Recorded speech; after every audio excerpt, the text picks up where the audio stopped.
This is Akashvani. The news read by Anuja Kumar.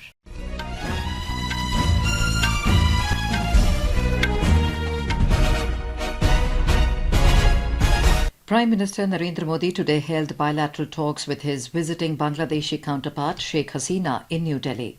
The two countries will also exchange agreements in different fields in a short while from now.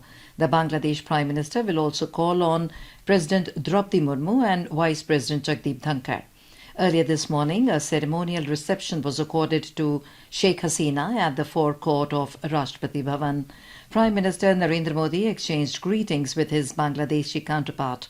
Both the Prime Ministers met ministers and delegates from each other's countries on the occasion. Later, Sheikh Hasina paid homage to the father of the nation, Mahatma Gandhi, at Rajghat in the national capital. Yesterday, she arrived in New Delhi on a two-day visit to India. External Affairs Minister Dr. S. Jaishankar held a meeting with her last evening.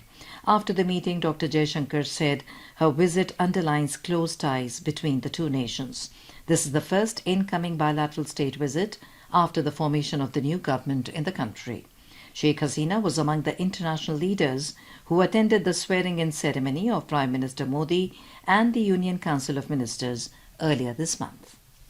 Our correspondent reports that Bangladesh is a key component of India's neighbourhood first policy, and the bilateral relations between the two nations have touched new heights in recent years.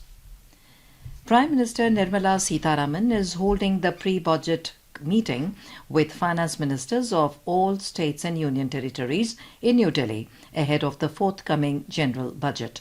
The meeting is being attended by Chief Ministers of Goa, Meghalaya, Mizoram, Nagaland and Sikkim, and Deputy Chief Ministers of Bihar, Madhya Pradesh, Odisha, Rajasthan and Telangana, as well as state finance ministers and other ministers. Minister of State for Finance Pankaj Chaudhary, Finance Secretary T.V. Somanathan, Secretary, Department of Economic Affairs and senior officers are also attending the meeting.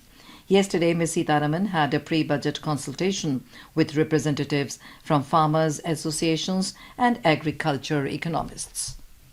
Finance Minister Nirmala Sitharaman will chair the 53rd GST Council meeting in New Delhi this afternoon. GST Council is meeting for the first time after the formation of the new government. The last GST Council meeting was held on 7th of October last year. During the meeting, the Council took several decisions. The GST Council had recommended amendments in conditions of appointment of President and member of the proposed GST appellate tribunals regarding eligibility and age. The centre has enacted a stringent law that aims to curb malpractices and irregularities in competitive examinations. The law entails provisions for a maximum jail term of 10 years and a fine of up to 1 crore rupees for offenders. In a notification published in the Official Gazette, the Ministry of Personnel said that provisions of the law came into force yesterday. The Public Examinations Prevention of Unfair Means Bill 2024 was passed by the Lok Sabha on the 6th of February and by Rajya Sabha on 9th of February this year. President Draupadi Murmu gave approval to the bill on the 12th of February, turning it into a law. The Act aims to prevent unfair means in the public examinations conducted by UPSC, Staff Selection Commission, National Testing Agency, Railway Recruitment Board and Banking Recruitment Examination Bodies, among others.